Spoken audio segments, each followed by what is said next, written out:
또 2달 후에 또 실수를 한다고 그러니까 그렇게 나올 것 같아요. 아무튼 하나님이 녹여주셔도 은혜고, 할렐루야. 또 의사들이 또 꺼내도 또 은혜고, 또 잘못 꺼내서 주님 나라 가면 더 은혜고, 할렐루야.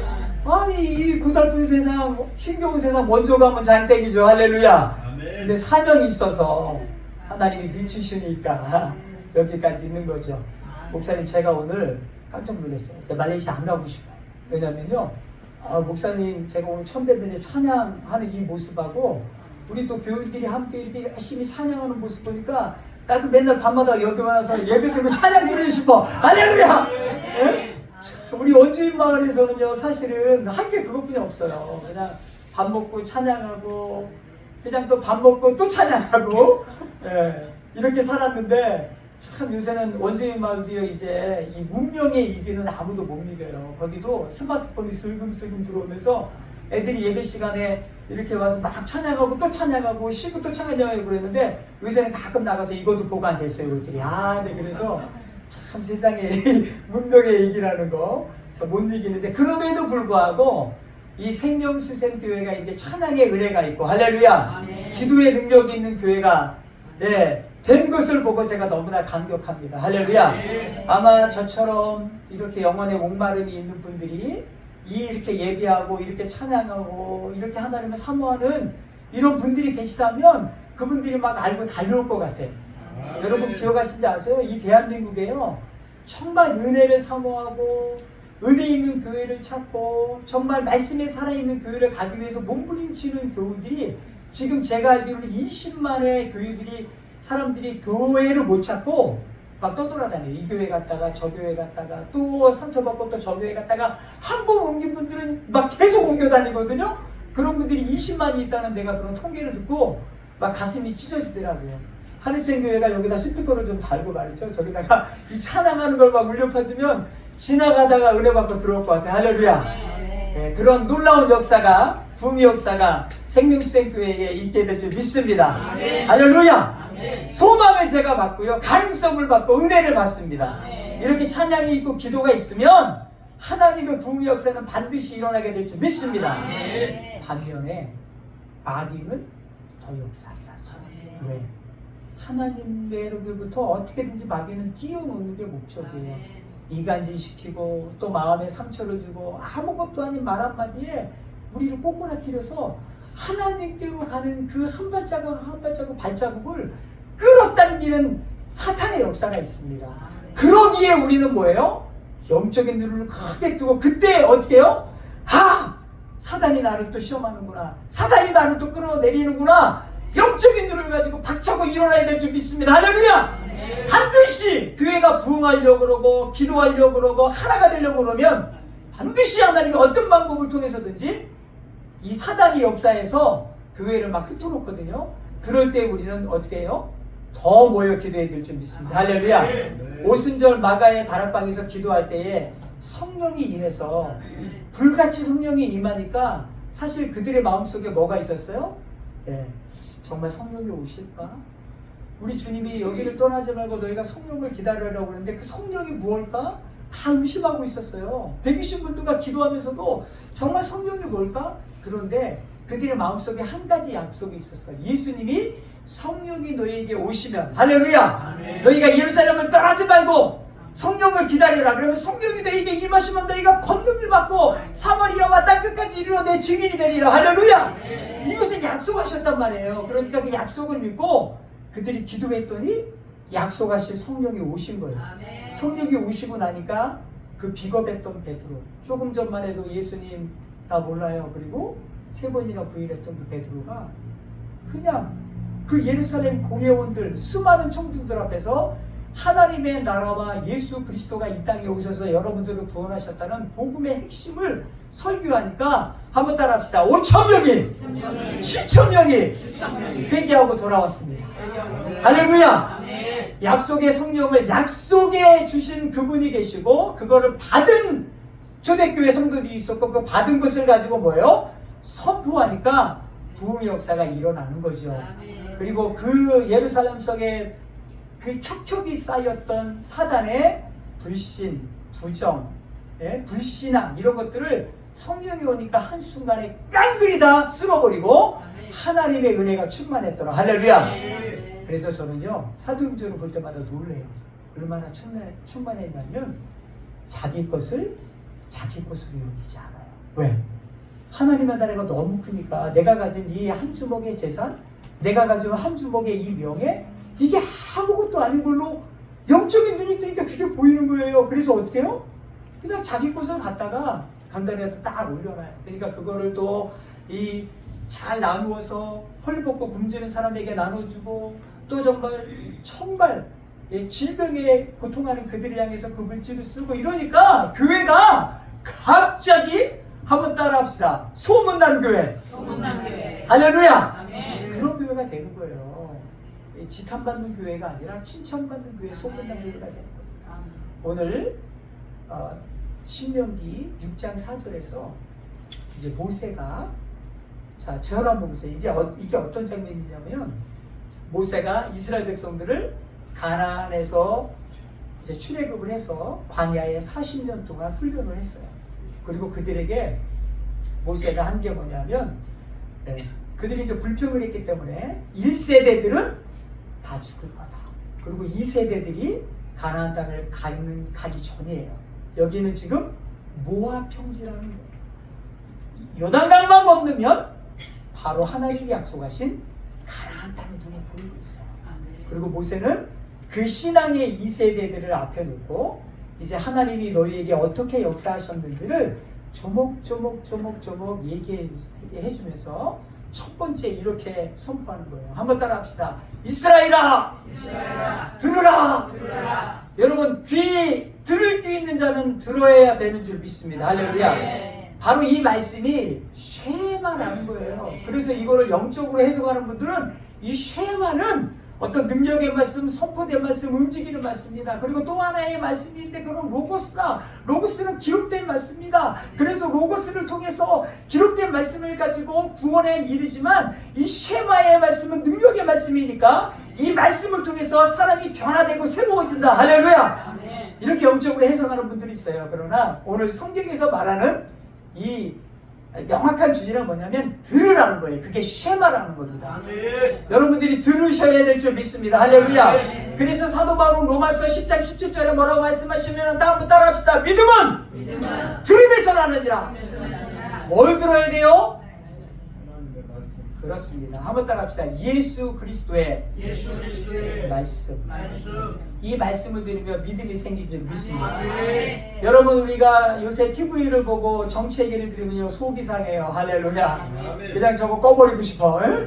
그리고 뭐 화재가 났다, 뭐 또 이렇게 그런 거, 뭐 비통한 거 보면 마음이 또 상해요. 거기다가 또 하여튼 이 세상 물정을 보면 우리가 마음이 상하고 때로는 마음이 상하지만, 그런 걸 들으면 우리가 혼란스러워지지만 하나님의 말씀을 들으면 믿음이 생기는 줄 믿습니다. 오늘 그래서 들으라 이스라엘아 그랬잖아요. 이 이스라엘 안에는 여러분들이 다 들어가는 줄 믿습니다. 그래서 들으라 이스라엘아, 여기 이 말에 여러분의 이름을 한번 넣어서 한번 해보겠습니다. 들으라 광동아!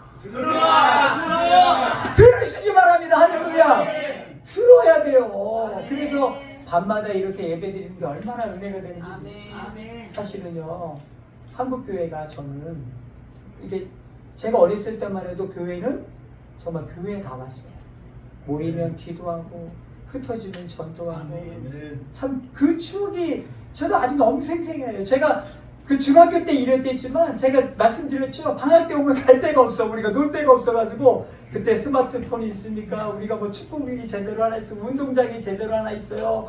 뭐 지금처럼 이렇게 이렇게 샛길 걷는 길이 하나 제대로 있어요. 우리가 상공동 세네강 하천 옆에서 그렇게 예배당이 있었는데, 그 세네강 여름에는 그 하천 냄새, 겨울에는 정말 그 살벌한 그런데 너무 재밌는 거는 방학 때 예배당만, 애들이 방학 때 다 놀 데 없으니까 예배당 와요.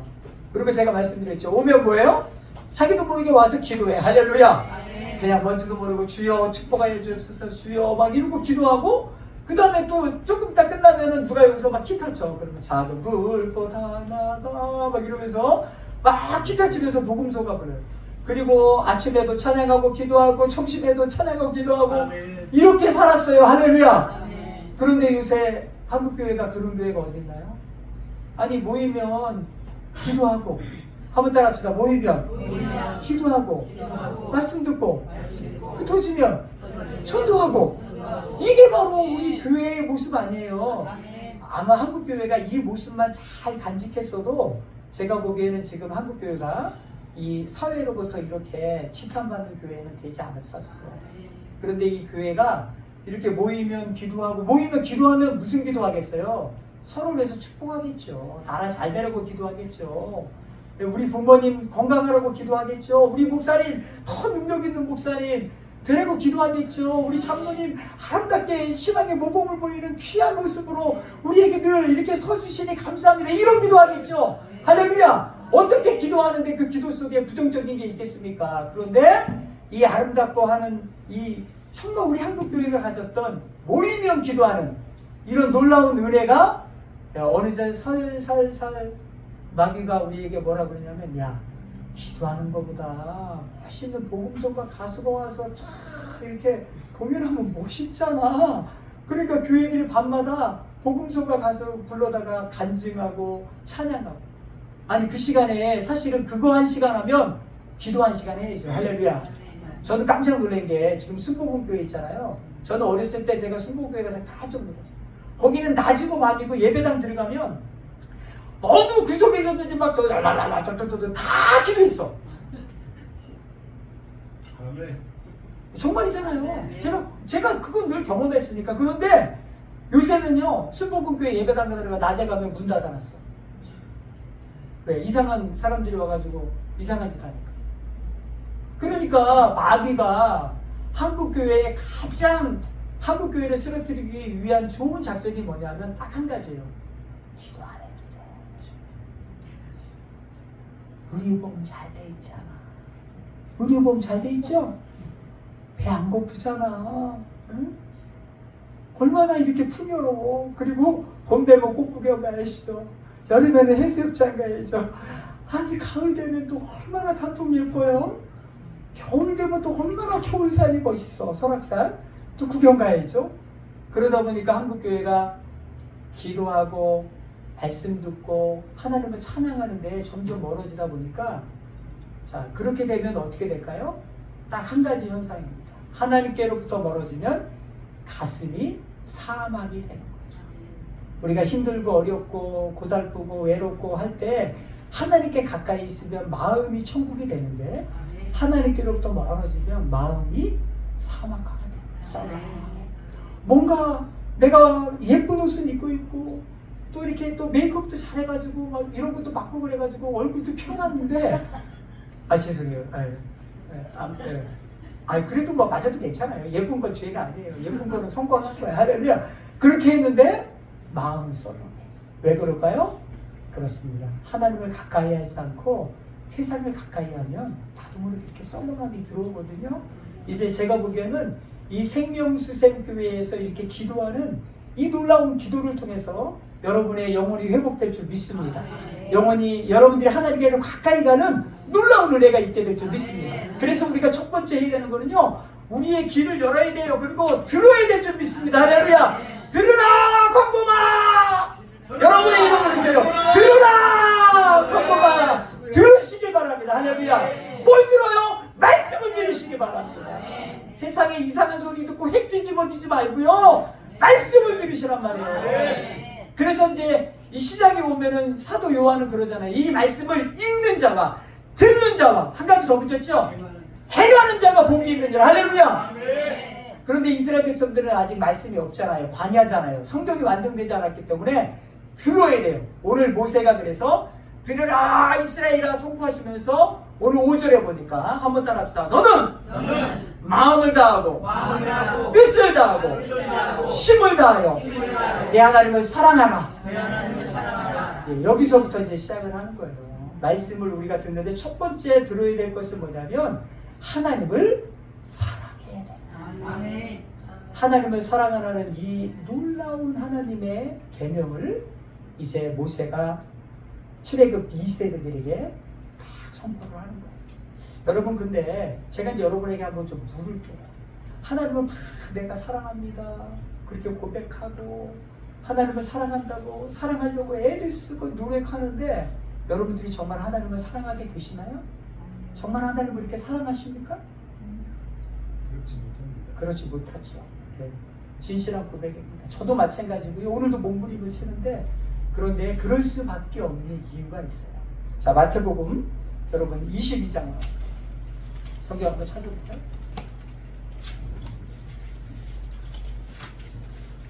마태복음 22장 34절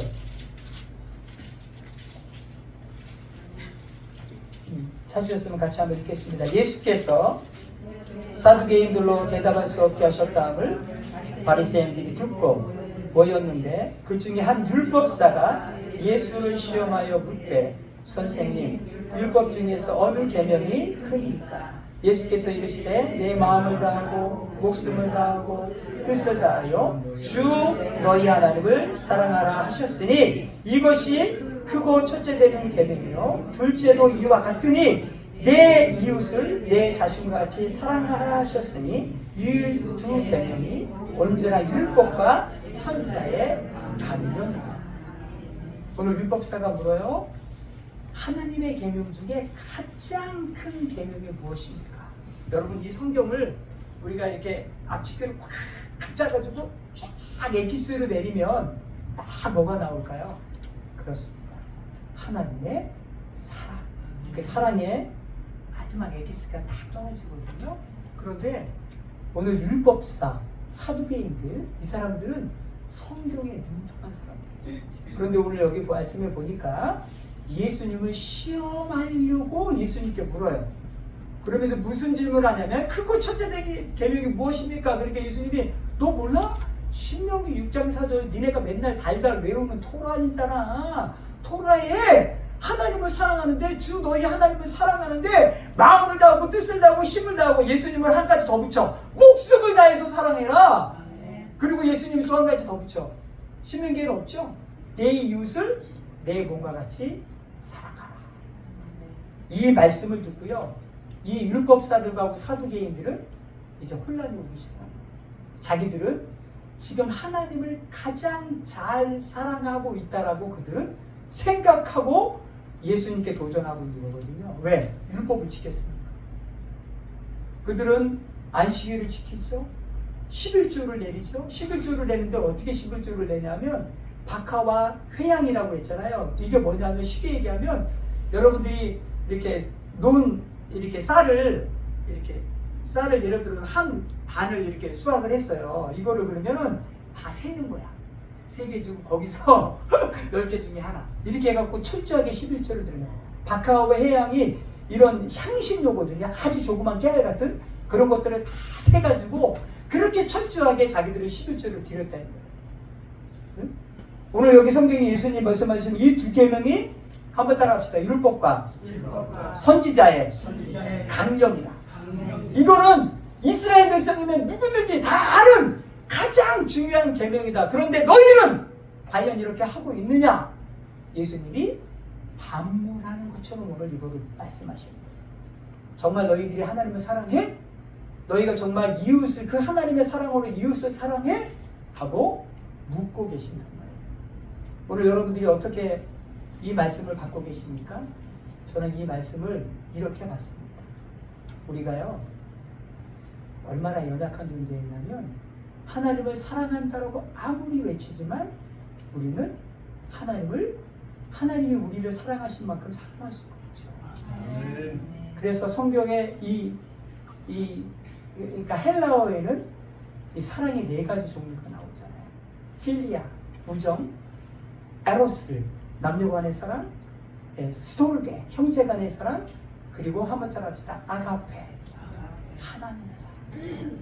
이거를 그래서 사실은 우리나라에는요 사랑이 너무 없어요. 저도 마찬가지지만 부모님에게 뭘 물려받아서 그런지 아직도 그 아내에게 당신 사랑해 이 말하기가 너무 쑥스러워요. 죄송해요. 나이도 맨날 아직 안 먹었는데 얼마. 장로님 늘 하세요? 우리 집사님 늘 아내 보고 사랑해 막 이렇게 하세요? 안 하면 안 돼요? 할렐루야. 이렇게 훈련을 통해서 이렇게 아름답게. 예. 그런데 이제 저도 가끔은 하는데 이게 막 쑥스러워. 왜냐하면 사랑하면 저는 교회에서 사랑을 배웠잖아요. 아가페 사랑. 내가 다 죽어야 되는 거야. 우리 저기 아내한테. 희생해야 되고 다 주고 하나님의 그 사랑을 내가 배웠기 때문에 이게 사랑해요 이 말이 참 쉽지가 않더라고요. 차라리 그냥 에로스 사랑으로 에로스 이런 거 얼마나 그냥 좋아요. 헬라식으로 사랑을 네 가지 구분해서 그래서 말레이어도요 사랑이 세 가지가 있어요. 거기도 그냥 사양이 그래요. 사양이 그러면은 어떤 자연을 사랑하고 국가를 사랑하고 뭐 이렇게 친구를 사랑하는 사양이라는 사랑이 있어요. 그 다음에 이 가시라는 사랑이 있어요. 이거는 가시 또한 그러면 하나님이 너를 사랑하는 그런 사랑 이런 사랑이 있고요. 거기도 이렇게 에로스 사랑이 있어요. 한번 써 찐따까무 사야 찐따까무 그러면 내가 너를 사랑해 느끼하게 사랑해 에로스 그 저기 말레이시아 가고 그래갖고 사야 찐따까무 이렇게 막 하면요 여자들이 오 이거 아닌데 이제 그러니까 이 약간 사랑이라는 단어를 많이 쓰는 나라에는 이렇게 사랑을 좀 구분해 놓은 것 같아요. 근데 우리나라는 사랑이라는 단어를 너무 아껴. 그리고 사랑하면 이 뭔가 온 우주를 책임지듯이 내 아내를 책임져야 되고 내 자식을 책임져야 되는 이런 막중한 무게감 때문에 그런지 사랑이 하나밖에 없어 우리나라의 단어에는. 그런데 여기서 말하는 이 사랑은요 아가페 사랑이거든요. 하나님이 내가 너희가 마음을 다하고 힘을 다하고 목숨을 다하고 사랑할 때 그 사랑이 에로스가 아니에요. 스톨기가 아니에요. 필리아가 아니야. 아가페 사랑하느냐 우리 주님이 그렇게 물으시거든요. 그런데 그 아가페 사랑 앞에 어느 인간이 하나님 내가 하나님을 아가페로 사랑합니다.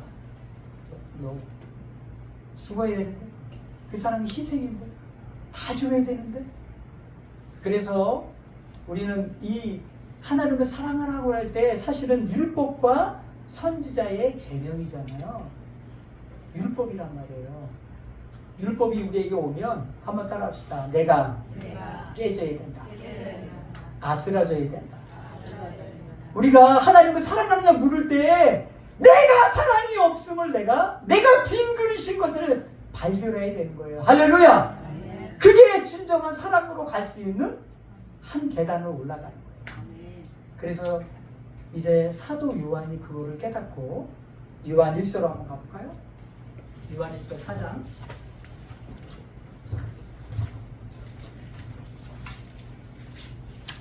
요한 1서 4장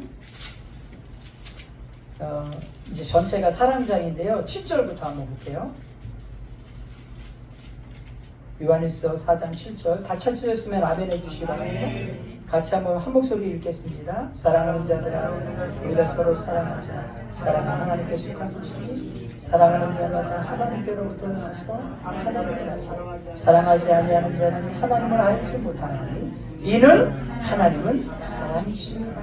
하나님의 사랑이 우리에게 이렇게 나타난 바 되었으니 하나님이 자기의 독생자를 세상에 보내심은 그로 말미암아 우리를 살리려 하십니다. 10절 사랑은 여기 있으니 우리가 하나님을 사랑하는 것이 아니요 하나님이 우리를 사랑하사 우리 죄를 속하기 위하여 화목제물로 그 아들을 보내셨습니다. 저를 한번 보시기 바랍니다. 우리가 하나님을 사랑했어요? 유선자죠. 어떻게 우리가 하나님을 아가페로 사랑할 수 있습니까? 그런데 놀라운 거는요 사도 요한이 깨닫는 거예요. 하나님이 먼저 우리를 사랑하셔서 그 아가페의 사랑을 성령을 통해서 우리에게 꾹 눌러주셨어. 할렐루야. 그러니까 나도 그 하나님의 사랑을 배워서 아가페로 사랑할 수 있는 은혜가 생긴 거예요. 할렐루야. 그래서 사실은 우리가 이제 뭐 교우 관계도 그렇고 자녀 관계도 그렇고 이 갈등 관계가 많잖아요. 그럴 때 진정으로 항상 내가 더 사랑하지 못하는 그 모습을 볼 때 내가 뭐예요? 그렇습니다. 아직도 하나님의 사랑을 내가 알지만 내가 빈 그릇인 것을 발견해야 돼요. 내가 아직도 연약한 자인 것을 발견해야 돼요. 이 사두개인과 바리새인들 율법사들처럼 나 11조 하는 사람이에요. 나 3일에 한 번씩 금식하는 사람이에요. 알고 계시죠? 응? 나 말이죠. 교회에서 율법사예요. 이렇게 안 된단 말이에요. 세리처럼 하나님 나는 내가 하나님의 사랑을 아직도 못 배웠어. 내게 하나님의 사랑을 주십시오. 이렇게 가는 것이 하나님의 말씀을 정직하게 받은 사람의 모습인 줄 믿습니다. 우리 그래서 이 생명수생 교회는요, 하나님이 너를 사랑하느냐. 그래서 이제 부활하신 예수님을 만난 베드로에게 주님이 물으시잖아요. 베드로야, 네가 나를 사랑하느냐? 주님이 아가페스메 이렇게 물으세요. 이 베드로가 네 주님. 진짜 너 사랑해? 또 물으시죠. 아가페스메. 베드로가 네. 아직 자신이 없죠. 우리 주님 마지막으로 정말 내가 나를 사랑하느냐. 그러니까 베드로가 뭐라고 그러냐면 이렇게 한번 따라합시다. 주님께서 내 마음을 하시고 내가 주님을 그렇게 사랑하길 원하지만 내가 아직도 육체 속에 거하고 있고 내가 선을 행하기를 원하지만 아직도 내 속에서 끊어져 당기는 육체의 소욕이 남아서 주님을 진정으로 사랑할 수 있는 연약한 자입니다. 나를 붙들어 주세요, 주님. 이 고백이란 말이에요. 주님 아시잖아요, 내 마음. 오늘 여러분들이 그런 마음을 가지실 때 하나님의 사랑이 여러분들을 평안하게 하실 줄 믿습니다. 저도 제가 원주민 마을에서 우리 목사님 말씀하셨지만 왜 말썽 피우는 인간이 없겠어요? 거기도 인간이 살고 여기도 인간이 사는데, 그렇죠? 네. 어느 사람들이나 다 욕심이 있고 자기 이익이 있고 그래요. 그래서 저희가 예배당을 이제 그 데살리아 안쪽에 예배당을 질 때 제임스라고 이름 멋있죠. 제임스. 영어로 하면 제임스인데 야곱인데 아버지가 이제 인도네시아의 목회자였고 말레이시아로 와서 이제 아들인데 목회자는 아닌데 건축업을 해요. 그래서 그 친구한테 교회를 건축을 맡겨놨더니 이거는 돈은 돈대로 다 받았는데 예배당은 우리가 설계해 준 대로 3분의 1로 쳐놓고 공기도 늦추고 근데 그 인간을 멱살을 붙잡고 흔들 수도 없고, 정말 주님의 사랑은 용서고 이해고 하는데 예배당은 또 한국교회에서 후원해 준 거잖아요. 그러면은 거기에 맞게 용도에 맞게 우리가 헌금을 해서 예배당을 또 건설해 이렇게 잘 지어서 한국교회 이렇게 예배당을 졌습니다. 그리고 그분들이 오셔서 또 헌당 예배 드리고 이렇게 하셔야 되는데 이게 다 건축비는 줬는데 조금밖에 짓지 또 공기도 제대로 안 하지 하는 이 제임스의 모습을 보면서 제가 막 열불이 나면서 막 멱살을 잡고 흔들고 싶더라고요. 그때마다 제가 어떻게 했겠어요? 내가 아직도 너무 연약하. 그리고 기도하고 이해하고 또 달래고 그래서 결국 예배당을 다 줬어요. 할렐루야. 아마 제가 멱살 잡고 흔들고 그랬으면은 이 말레이시아는 선교사가 불법인데 당신 여기 왜 와서 그러고 고발하면요 선교사 쫓겨나요. 그 사람은 현주이고 나는 선교사 외국인이잖아. 그런데 또 달래고 또 이해시키고 이렇게 하면서 끝까지 품어줬더니 나중엔 미안하다. 결국은 오늘 우리가 하나님의 교회에 나와서 배우는 것이 뭐냐면요 하나님의 사랑을 배우는 거예요. 그리고 하나님의 사랑이 깊숙이 젖어들면 결국은 내가 베드로처럼요 우리 주님이 아가페스메 이렇게 부르면 주님 아시죠. 내가 얼마나 애쓰는지 아시죠. 그리고 주님이 그 사랑을 받으시면 하늘문이 열리는 줄 믿습니다. 생명수 샘이 마르지 않고 내 속에서 생수의 강이 흘러 넘치리라. 할렐루야. 그 약속이 이루어질 줄 믿습니다. 거기까지 안 가니까 다 막혀 있잖아요. 거기까지 안 가니까 그냥 여기서 그냥 치고받고 하니까 이 하나님이 주시는 영권 축복의 권이 이게 안 내려오잖아요. 거기까지 가시기를 축원드립니다. 그래서 들으라 이스라엘아, 여러분 마음을 다하고 뜻을 힘을 다하여 하나님을 사랑하는 이런 아름다운 마음을 갖는 여러분 되시기를 축원드립니다. 여러분 대한민국에 여러분 지금 이렇게 잘 사는 나라, 특별히 제가 세브란스 병원 가서 늘 은혜를 받아요. 이번에 갔는데도 제가 항상 말씀드렸죠. 세브란스 병원에는 들어가는 입구, 그러니까 환자들이 오면 쫙 이 벽면에 세브란스의 역사가 이렇게 동판으로 쫙 새겨져 있어요. 거기에 한번 따라합시다. 에비슨이라는 선교사입니다. 이분은 1893년, 그러니까 우리나라가 1800년도, 지금부터 140년, 그때 한국에 여기 오신 거예요. 1993년에 이제 대한민국에 왔는데 우리나라 선교는 1884년 그리고 세브란스 병원이 1885년에 알렌 선교사가 시작이 됐으니까 그래서 세브란스 병원은 거기 이렇게 1층에 공간에 들어가면 시계탑이 하나 있어요. 그런데 거기 보면 140년 이렇게 이어라고 딱 적어놨어요. 그게 뭐냐면 140년 전에 알렌 선교사가 세운 병원이다. 그리고 4대째의 그 병원을 운영했던 분이 에비슨이라는 분인데 이분은 캐나다에서 의대를 공부했어요. 토론토 대학에서. 그리고 약학을 공부했어요. 그리고 이제 93년에 다 준비를 해가지고 왔는데 딱 조선에 와가지고 병원에 왔더니 그때는 이제 제중원 처음에 광해원으로 시작했다가 제중원이었죠. 아직 이제 세브란스에 되기 전인데 고종이 허락해서 병원을 세웠는데 와서 보니까 이제 국가병원이니까 그래도 그 관료들이 이제 있으니까 모든 재정들을 다 국가에 돈도 없는데 그 병원에 몇 푼 준 거 관료들이 다 해먹지. 거기다가 이제 선교사님들이 뭔가 이렇게 자기들이 주도적으로 이렇게 의술 행위를 펴려고 그러면은 이건 안 됩니다. 막 타치만 하지. 그러니까 선교사님들이 너무 힘들어가지고 이제 그 고종 황제에게 얘기를 하는 거예요. 이제 우리는 더 이상 이걸 운영할 수가 없습니다. 차라리 우리 선교사 장로회에서 운영할 수 있도록 그냥 운영권을 우리에게 주라고. 우리 모든 재정도 우리가 다 감당하겠다. 그리고 이분이 이제 미국으로 달려가요. 그래서 이분이 미국 가가지고 이제 동양 선교 대회라는 이제 미국에서 선교 보고가 있었어요. 그럴 때 이 에비슨 선교사가 내가 지금 저 동양 한국이라는 큰 조그만 땅에 있는데 이 사람들은 다 낫도깨비 같다. 눈 뜨고 있는데 얼굴은 새카맣고 빼짝 말랐고 여자들은 이름도 없고 그리고 너무나 질병이 창궐해서 여자들은 무슨 병으로 죽어가는지도 모르고 죽어가고 많은 사람들이 이 질병과 굶주림과 그 다음에 이 왕의 정치 세력으로부터 탄압받는 너무나 불쌍한 백성들인데 이 병원 하나 없는 이 조선에 하나님의 은혜를 받고 나가. 그랬더니 그때 세브란스라는 사업가가 은혜를 받는 거예요. 저렇게 못 살고 질병에 허덕이고 저렇게 굶주린 백성이 있었구나. 그거를 두고 이분이 감동을 받고요. 하나님이 감동해 주신 줄 믿습니다. 할렐루야. 아니 미국하고 여기 여러분 혹시 가본 분 아시죠? 미국 저는 아직 못 가봤는데 비행기 타고 24시간이에요. 여기 조선이란 이 조그만 자기네 53개 주에 주 하나보다도 안 되는 조그만 땅. 예?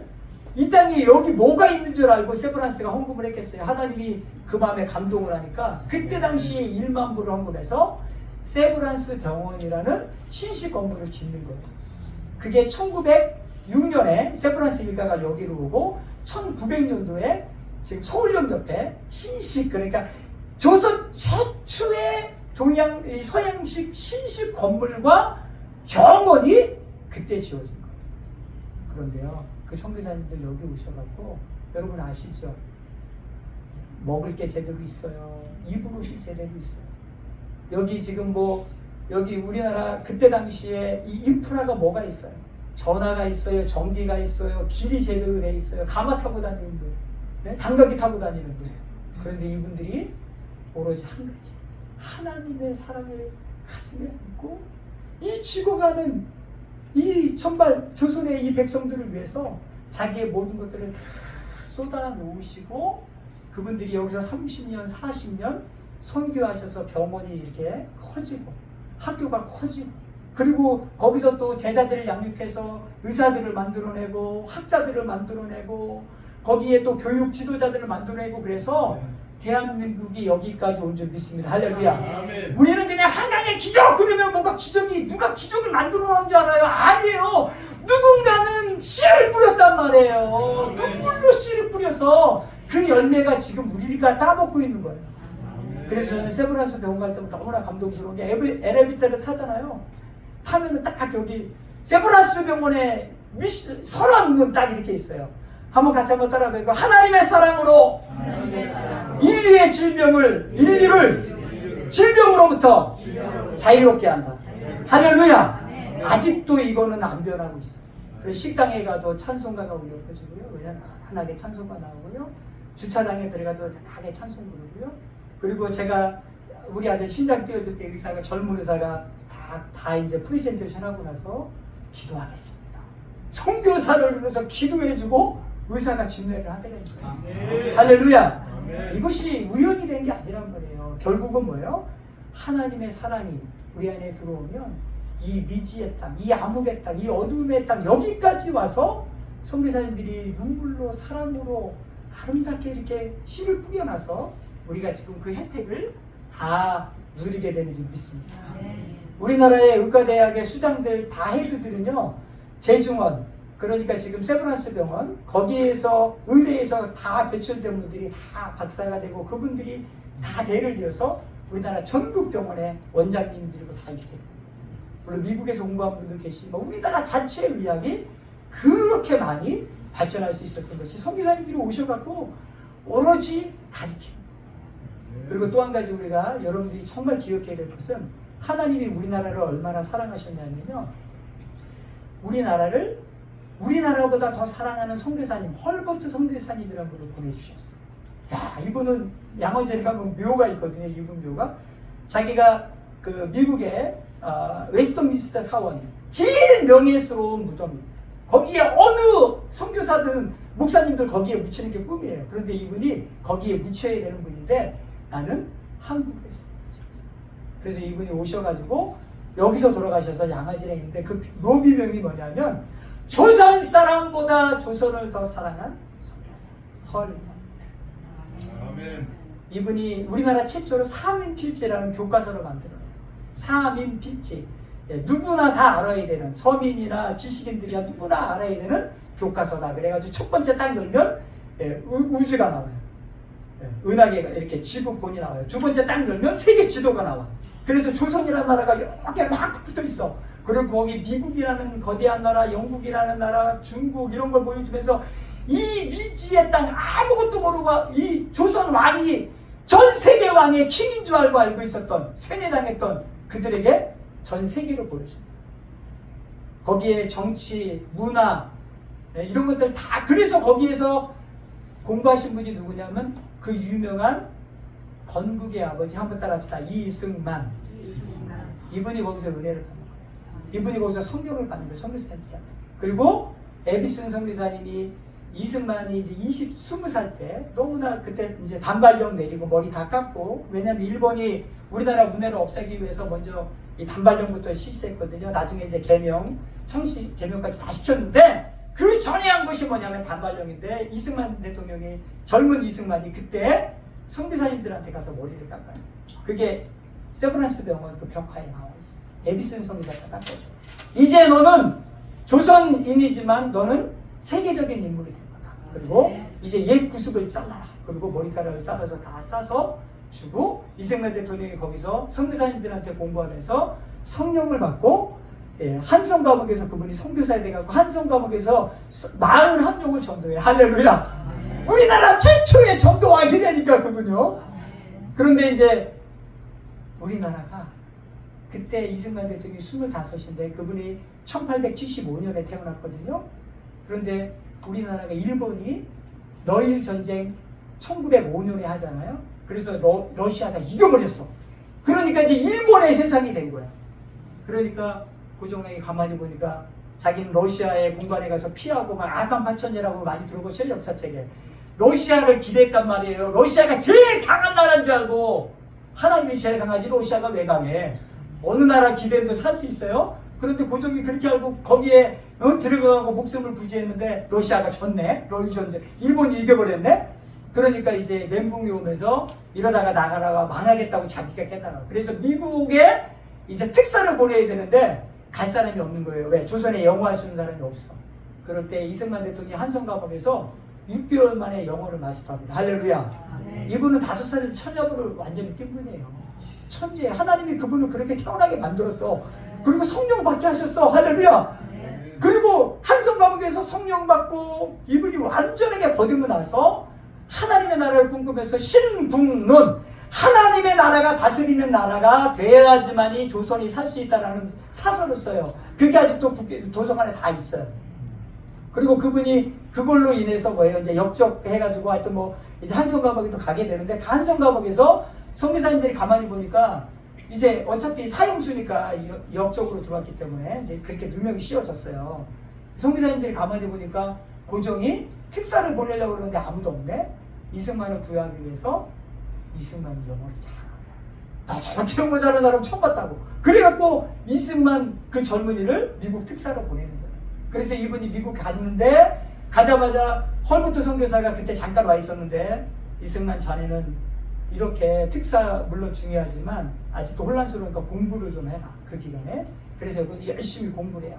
그래서 그분이 박사학위를 30살에 따는데 처음에 그분이 조지 워싱턴 대학에서 석사를 일반 학사를 하고요. 그 다음에 하버드 대학에서 석사를 해요. 그리고 프린스턴 대학, 미국의 모든 대통령들이 나온 데가 프린스턴 대학이거든요. 이분은 그런데 이 세 개의 명문대를 5년 만에 해갖고 30살에 박사님이 딱 되는데 5년 딱 하니까 1910년 무슨 일인지 알죠? 1910년이 어떤 날이에요? 한일합. 누가 얘기했었어요? 할렐루야. 역사 공부를 하셨네. 나라가 없어졌네요. 아니! 나라를 살려보겠다고 그 이국 땅에 해가지고 피 터지게 잠 안 자고 정말 영어, 우리나라가 영어 하는 사람이 없었는데 그분이 영어를 마스터해서 가긴 했는데 얼마나 힘들겠어요. 여기서 10몇 년, 20년 영어 해갖고 미국 가서 유학해도 힘든데 그냥 맨몸으로 가가지고 박사학위를 땄는데 나라가 없어졌네. 그래서 이분이 여기를 못 돌아와요. 그런데 자기는 독립운동 해야 되겠다고 들어왔다가 이승만을 또 일본 순사들이 가만히 놔둬요. 끝까지 추적해서 또 선교사님들이 피신시켜요, 미국으로. 그래서 하와이에서 이분이 뭘 주장하냐면 한번 따라합시다. 조선이 못 사는 이유는 뭘까요? 조선 사람들이 게을러서? 조선 사람들이 민족성이 뭐 이렇게 좀 약간 지저분해서? 아니에요. 이승만 대통령이 결론 딱 한 가지. 한번 따라합시다. 하나님을 안 믿었기 때문에. 하나님이 없는 민족이기 때문에 못 산다. 그리고 두 번째, 배우지는 못했어. 원래 무식하고 원래 이 조선 사람들이 이렇게 멍청한 사람들이 아니라 교육의 기회가 없었다. 그래서 그분이 거기서 뭐예요? 학교를 세우기 시작해가지고 거기서부터 이제 독립운동을 학교를 세워서 제자를 양육하면서 독립운동을 시작합니다. 그리고 1945년도에 우리 일본이 패망하고 그분이 들어와서 그분이 쓴 사설대로 한번 따라합시다. 신국론. 하나님이 다스리는 나라. 할렐루야. 그 첫 번째가 뭘까요? 헌법. 하나님의 헌법이 뭐예요? 자유지요. 그래서 그분이 이승만 대통령의 첫 번째 주론이 뭐냐면 갈라디아서 5장 1절. 하나님께서 너희를 자유케 하시려고 마귀에게서 구원해 주셨다. 할렐루야. 그리고 일본에서도 구원해 주셨다. 할렐루야. 너희를 자유케 해서 자유를 주셨으니까 너희가 다시는 종의 멍에를 매지 마라. 다시는 마귀의 멍에를 매지 말고 다시는 너희가 못 배우고 다시는 너희가 힘이 없어갖고 저 일본 같은 저런 나라에 먹히는 나라가 되지 말라. 종의 나라가 되지 말라. 이런 유언을 그분이 하시잖아요. 그분의 지론이 갈라디아서 5장 1절이에요. 그래서 이분이 그거를 완성하신단 말이에요. 그런데 저는 한 가지 이 이승만과 이 선교사님들의 역사를 보면서 저는 딱 한 가지를 보고요. 그게 뭐냐면 한번 따라합시다. 하나님의 사랑. 사랑이 없이는 그걸 이룰 수가 없죠. 하나님의 사랑이 없는데 어떻게 나라를 위해서 몸을 던집니까? 어떻게 하나님의 사랑이 없는데 그 죽어가고 굶주리는 백성들을 향해서 자기의 온몸을 희생해가면서 이렇게 선교를 할 수 있습니다. 오늘 여러분들이 가장 마음속에 먼저 새겨야 되는 것, 하나님의 사랑을 육의 신비에 말고요, 영의 신비에 새기기를 축원드립니다. 돌비에 새기지 마시고요, 그냥 흘러가는 노트에 새기지 마시고 여러분의 영의 신비에 하나님의 사랑을 새기시기를 간절히 축원드립니다. 저는요, 우리 이명훈 목사님 볼 때마다 깜짝깜짝 놀라요. 저보다 나이가 어리잖아요. 근데 제가 너무나 존경하고 사랑하는 거는 주님의 사랑이 가슴에 있습니다. 할렐루야. 예수 그리스도의 보혈의 능력을 사모하는 그 은혜가 있어. 할렐루야. 이것이 있는 목사님이 영혼을 살리고, 이것이 있는 목사님이 하나님의 나라를 이뤄가는 줄 믿습니다. 할렐루야. 그래서 제가 늘 존경하고 사랑하는 거예요. 여러분들이 이 목사님은 이 같이 신앙생활을 하시면서 여러분들도 그런 놀라운 영적인 흐름들을 배워가시기를 간절히 축원드립니다. 자, 오늘 들으라 이스라엘아, 너희는 사랑하라고 그랬죠. 그 다음에 또 6절 가니까 이렇게 한번 따라 합시다. 너희는 앉았을 때든지 누워있을 때든지 길을 갈 때든지 일어날 때든지 이 말씀을 강론하라. 할렐루야. 내가 말씀을 들었으면 그 말씀을 제일 중요한 거 고백하는 거잖아요. 고백하는 것보다 더 강력한 힘은 가리키는 거예요. 할렐루야. 그냥 가르칠 사람은 없으면 혼자라도 막 해. 하나님이 우리를 사랑하셨습니다 이러고 집에서도요 막 성경 외치고 또 얘기 막 해보세요. 그러면 능력 생겨. 할렐루야. 마귀가 물러갈지 믿습니다. 예. 아니 뭐 혼자 떠들이는데 누구 나 미쳤다고 한 사람 아무도 없어. 그렇지만 막 말씀 외우고요. 저는 가끔마다 막 집에서 혼자 있을 때도 하나님이 세상을 이처럼 살아 독생들을 또한 알라먹었지 또한 뭐 이러면서 막 내가 말리기도 하고 한마도 하면서 이렇게 막 외치고 다닙니다. 그럴 때 하나님이 힘을 주세요. 말씀을 강론하시기 바랍니다. 그리고 가리킬 기회가 있으면 진짜 가리키는 거예요. 그리고 이제 쭉 내려가니까 마지막에 뭐라고 그래요? 너는 이 말씀을 어떻게 해요? 한번 따라 합시다. 이마에 붙이고 손목에 기호로 삼고 내 집에 뭐예요? 네, 문 설주 임방. 저는 가끔마다 성경 외우다가 잘 안 외워지면 메모지에다 적어서 컴퓨터 앞에다 딱 붙여요. 때를 어떤지 못 어떤지 저도 할렐루야 그러고 외우고 다니고요. 항상 이렇게 말씀을 외우고 또 되새기는 일에 저는 굉장히 많은 시간을 투자합니다. 여러분도 그렇게 되시길 축원드립니다. 하나님의 말씀은 살아있고 운동력이 있는 줄 믿습니다. 우리의 골수를 다 쪼개서 하나님 앞에 다 태워서 온전한 사람으로 만들게 되는 줄 믿습니다. 그래서 말씀을 이렇게. 그런데 이스라엘 사람들은요, 지금 지금 현재 사람들도 여기다가 그 사람도 호란을 외우거든요. 그 사람들은 하샤바라고 해가지고 주일날 어떻게 예배를 하냐면 모세 오경을 1년 동안 읽어야 될 분량이 있어요. 그래서 뭐 6월 넷째 주 마지막 주에는 그 성경을 읽어야 돼. 그래서 그 성경을 자기가 펴놓고 읽는 거예요. 그런데 평생 그걸 읽어. 12살 이후부터는 해당에 와서 자기가 성경을 읽는 거예요. 하나님이 세상을 천지를 양조시 막 이렇게 읽는 거예요. 그러니까 성경을 다 외우지 웬만한 사람들이. 1년에 한 번씩 모세오경을 다 읽으니까. 그리고 뭘 하냐면 이마에다 성경을 붙이고 있어요. 진짜 요만한 악세사리 만들어 갖고요. 이렇게 이렇게 하고 진짜 여기 요만한 이렇게 해서 해갖고 손목에다 이렇게 붙이고 있어요. 그리고 이제 진짜 하나님이 하라고 그랬다고 이렇게 여기다가 붙이고 여기다가 하고. 그리고 진짜 집에 가면 거기는 우리는 문패가 있잖아요. 거기는 명패가 있습니다. 하나님의 말씀 이렇게 해가지고 집에 딱 들어가면 이스라엘 사람들의 명패를 다 붙여놨어요. 그들은 행위적으로는 완벽합니다. 그런데 정말 그 속에 있는 하나님의 진정한 말씀을 놓쳤죠. 다시 말씀드리면 하나님이 이렇게 붙이고 이렇게 매고 또 집 인방에 붙이고 막 이렇게 하는 거 왜 그랬겠어요? 단 한 가지. 한번 따라합시다. 우리가 연약합니다. 믿으십니까? 근데 이스라엘 백성들은 자기들이 그걸 했어. 붙였어. 손에다 기호로 삼았어. 그리고 집에다 붙였어. 할렐루야 나는 다 했다. 겉으로 보이는 행위는 다 했는데 그 속에 있는 진짜 하나님의 말씀은 그들은 뭐예요? 본질을 드러나. 율법을 지켰는데 그 율법을 지킴으로 자기가 의인이 되고 말았어요. 율법을 보면 지키면 지킬수록 우리는 뭐가 돼야 돼요? 하나님 나는 죄. 내가 아무리 율법을 지켜보려고 해도 안 지켜지는데 내가 죄인입니다. 그래서 예수님이 오셨군요.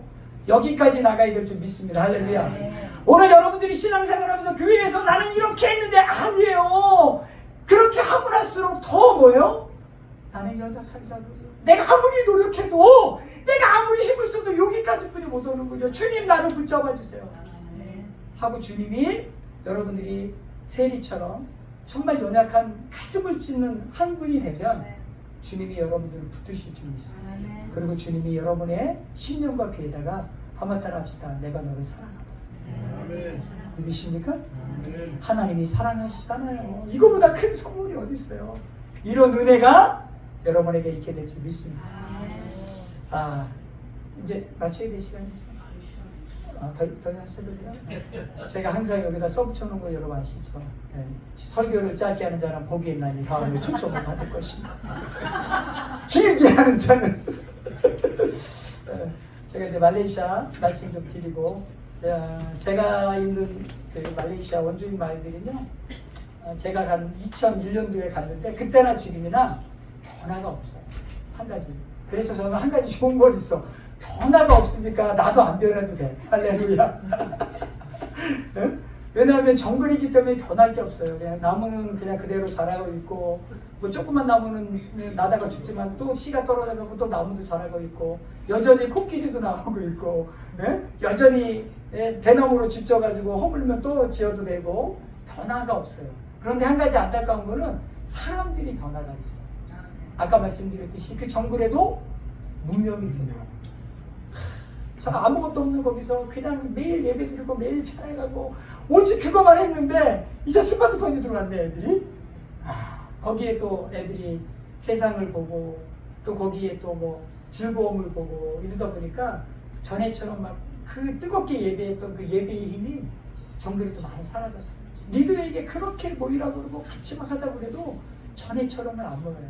그래서 제가 이제 안타까운 게 조금 더 아이들 리더들 교육과 아이들 교육에 좀 집중해서 성경을 더 많이 읽고, 사실은 그 제가 갔을 때는 학교를 아이들이 다 안 다녀가지고 성경을 못 읽었어요. 문자를 모르니까. 그리고 거기는 이제 말레이어도 못하고 부적어, 자기는 부적어만 쓰고 그래서 참 힘든데, 지금은 문명이 들어오다 보니까 이제 글도 읽을 줄 알고 자기들이 말레이어를 들으면 다 이해도 되는데 오히려 복음하고는 멀어지는 이런 어떤 그 문명의 이기가 이런 게 있더라고요. 그래서 정글을 더 발전시켜야 되느냐 아니면 여기서 차단시켜야 되느냐 고민을 하고 있고, 또 아이들이 걔들도 이제 큰 도시에 나가서 일을 하고 싶어 하는 거예요. 왜? 돈이라는 게 있죠. 나가서 일하면 정글에서는 아무리 일을 해도 자기들이 먹고는 살아요. 굶어 죽진 않아요. 고기를 잡아먹던 꿀을 따먹던 뭐 나무풀이를 깨먹던 굶어 죽진 않는데, 문제는 뭐냐면 자기들이 원하는 갖고 싶은 걸 못 갖는 거야. 좋은 오토바이, 그 다음에 뭐 좋은 폰. 그러니까 걔들이 도시에 나가서 얼마 받지는 못하지만 나가고 싶은 몸부림을 막 치는 거예요. 그런데 얘들은 이 학교를 못 다녔기 때문에 나가도 그 뭐 여기 태국이나 또 인도네시아에 오는 그 이민, 그냥 그 불법 노동자보다도 얘들이 임금을 안 쳐줘요. 왜? 더 애들이 모르니까. 다 알아. 그게 도시에서 오랑아 쓸리 그러면은 얘들은 교육 수준이 고분이 안 됐기 때문에, 그럼에도 불구하고 애들이 이제 막 그런 거를 막 몸부림을 치고, 그래서 제가 이제 우리 쿠알라룸푸르, 지금 제가 있는 데는 거기서 한 5시간 거리 떨어져 있거든요. 저희는 멀리 있는 데인데, 그 쿠알라룸푸르에 김치 공장하는 장로님이 계세요. 한인. 근데 거기는 단순 작업이니까 이제 그런 데 몇 명 보내서 지금 일을 시키고 있고, 근데 아이들이 또 잘 적응을 해서 이제 일도 하고 있고, 또 이런 이제 아이들이 사회생활도 이렇게 익숙하고 이제 그런 것들 하고 있어요. 그래서 여러분들이 이제 저를 위해서 기도해 주실 때 저를 위해 건강을 위해서 기도해 주시고, 우리 원주민 마을 정글이 아이들이 세상에 물들지 않도록. 할렐루야. 우리가 그렇게 물질이 발전하고 사회가 발전하면서 교회랑 멀어졌던 것처럼 그 아이도 그런 절차를 막 밟아가고 있는데, 그럼에도 불구하고 하나님께로 더 가까이 가고 말씀으로 살 수 있도록 그 아이들을 위해서 중보해주고 마을을 위해서 중보해 주신다면 여러분도 은혜가 되고 마을도 다시 살아나는 놀라운 은혜가 될 줄 믿습니다. 그리고 아직도 안쪽 마을들, 아직도 우리가 이렇게 복음이 전해지긴 했지만 뜨겁게 아직도 활활 타오르지 않는 그런 마을들이 있거든요. 아주 깊숙한 마을들, 그런 마을들이 조금 더 복음적으로 말씀으로 좀 뜨겁게 일어날 수 있도록 여러분들이 기도해 주시면 좋겠습니다. 할렐루야. 자, 이 시간에 통성으로 한번 기도하고 같이 마치도록 하겠습니다. 우리 목사님 반주 한번 해주시고 같이 여기 한번 음악 들어주시죠. 이 시간에 우리 한번 기도할 때 다른 기도 말고요, 내가 하나님을 사랑하는가, 아가페스네, 내가 나를 사랑하냐 우리 주님을 물으신다면 여러분들이 어떤 대답을 할까, 그 대답을 생각하면서 방언 기도도 좋고요, 능력 기도도 좋고요, 여러분들이 주님께 부르짖어 기도하는 수 있도록 하겠습니다. 우리 주여 설명을 해주시고 한번 기도하겠습니다. 주여!